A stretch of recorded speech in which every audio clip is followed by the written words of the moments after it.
নমস্কার, আমি modern homeopathy research centre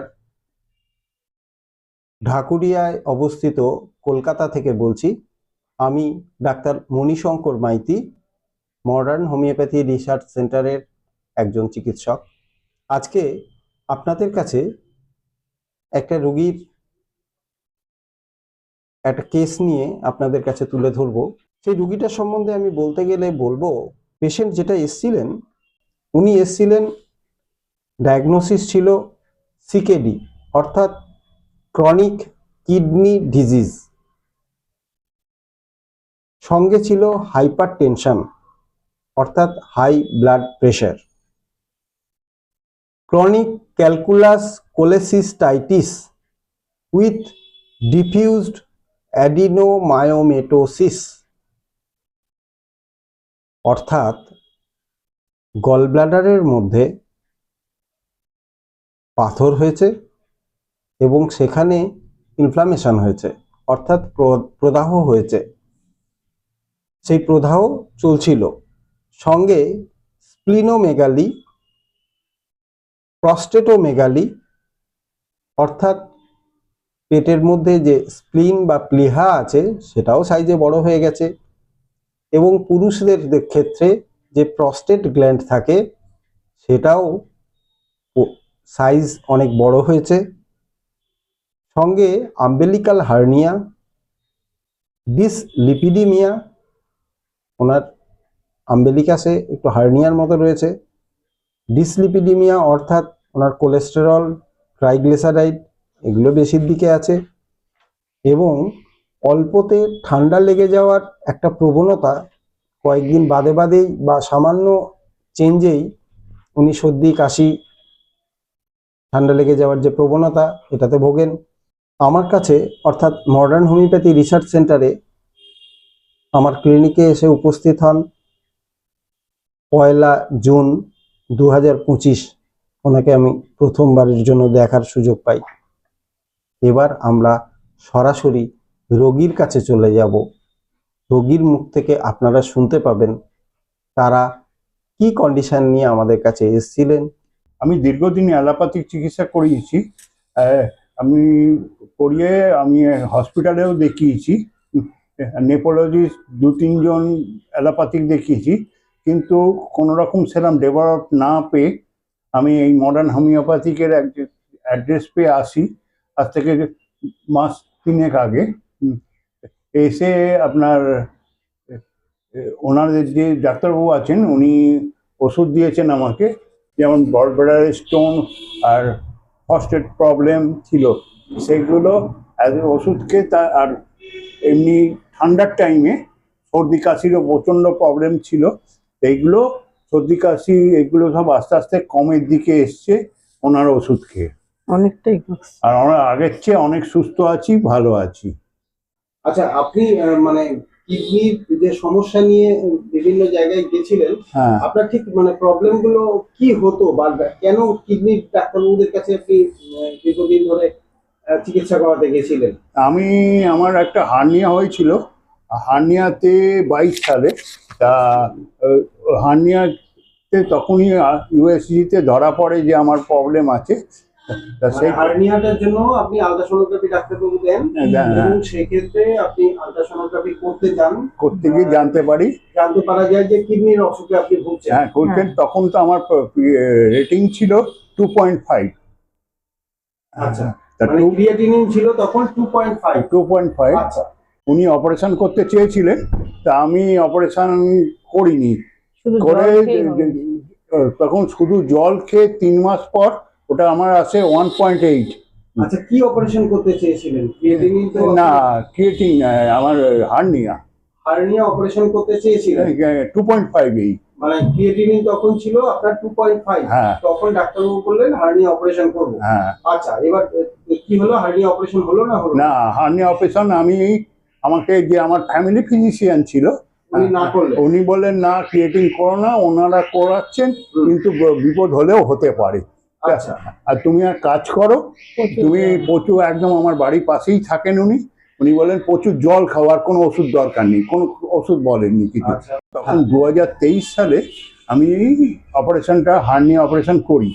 করার পর 23 সাল থেকে 24 সাল পুরো গেছে, ক্রিয়েটিং এর মাত্রা কিন্তু উঠতে থাকে অপারেশনের পর থেকে। অপারেশনের পর থেকে ক্রিয়েটিনিন অল্প অল্প বাড়তে বাড়তে 3 পার হয়ে যায়। হ্যাঁ। তখন যখন তার মাঝখানে আমি অনেক অ্যালোপ্যাথিক চিকিৎসা করিয়েছি, কোনো ফল পাইনি। ওই জন্য আমি ডাক্তারবাবুর কাছে এসেছি, এসে এখন আমি হোমিওপ্যাথিক চিকিৎসা করে তার রেজাল্ট আস্তে আস্তে জায়গায় আসছে। এবং সঙ্গে আপনার তার সঙ্গে ছিল যে গলব্লাডারে আপনার পাথর। হ্যাঁ। আচ্ছা, ওটার জন্য তো আপনি অপারেশন করেননি? না, ওটা অপারেশন করেনি, যে ডিউ টু এর জন্য, ক্রিয়েটিং বেশির জন্য। কিন্তু ডাক্তারবাবুরা বলেছিলেন অপারেশন করার জন্য, চাপ দিয়েছিলেন, আমি করিনি। আপনি করেননি? আমি নিজের ইচ্ছেই করিনি। আচ্ছা আচ্ছা, তার সঙ্গে তো আপনার প্রস্টেটও অনেক বড় ছিল। প্রস্টেটের জন্য তো আপনার পেচ্ছাপের কিছু প্রবলেম ছিল? হ্যাঁ, পেচ্ছাপের রাতে ঘন ঘন পেচ্ছাপ হতো, প্রবলেম ছিল। সেখান থেকে আমাকে টেন্ডুরাম নামে একটা ট্যাবলেট দিয়েছিলেন। তা ওটা বলেছিলেন যে রেগুলার একটা করে রাত্রিবেলা খেতে হবে সারা জীবন। সারা জীবন ওষুধ খেতে হবে? হ্যাঁ, বড় জায়গায় দেখানো। হ্যাঁ, এটা বড় জায়গায় দেখানো হয়েছিল। তারা বলেছিল কোনোদিন এই ওষুধটা ছাড়তে পারবেন না। কিন্তু এখানে আমি হোমিওপ্যাথিক হয়ে ওসব ট্যাবলেট পুরোপুরি বন্ধ হয়ে গেছে। মানে এখন হোমিওপ্যাথি চিকিৎসার পরে অ্যালোপ্যাথি ট্যাবলেট বন্ধ করে দিয়েছেন? টোটাল বন্ধ, টোটালি বন্ধ করে দিয়েছেন। আচ্ছা আচ্ছা, ঠিক আছে। এবার আমরা এই কদিন ট্রিটমেন্টে, মাস 3 ট্রিটমেন্ট হচ্ছে, 3-4 মাস ট্রিটমেন্টের মধ্যেই আমরা দেখতে পাচ্ছি যে আপনার গলব্লাডারে যে পাথরটা ছিল, পাথরের যে সাইজ আমরা যদি কম্পেয়ার করি, কম্পেয়ার করতে গেলে আমরা দেখতে পাচ্ছি আপনি যখন এসেছিলেন তখন গলব্লাডারে যে পাথর ছিল তার সাইজ ছিল 16.4 mm, 16 বা 16.4 mm। আর বর্তমানে মানে এটার আল্ট্রাসোনোগ্রাফি রিপোর্ট বলছি 2/9/24 সালে। আর আপনি তো এসেছেন জাস্ট আমার কাছে 1 জুন 2025 সালে এসেছেন। মানে এটা তার আগের রিপোর্ট, তার মানে তখনও হোমিওপ্যাথিক ট্রিটমেন্ট চালু হয়নি। না, পুরোপুরি অ্যালোপ্যাথি চলছিল।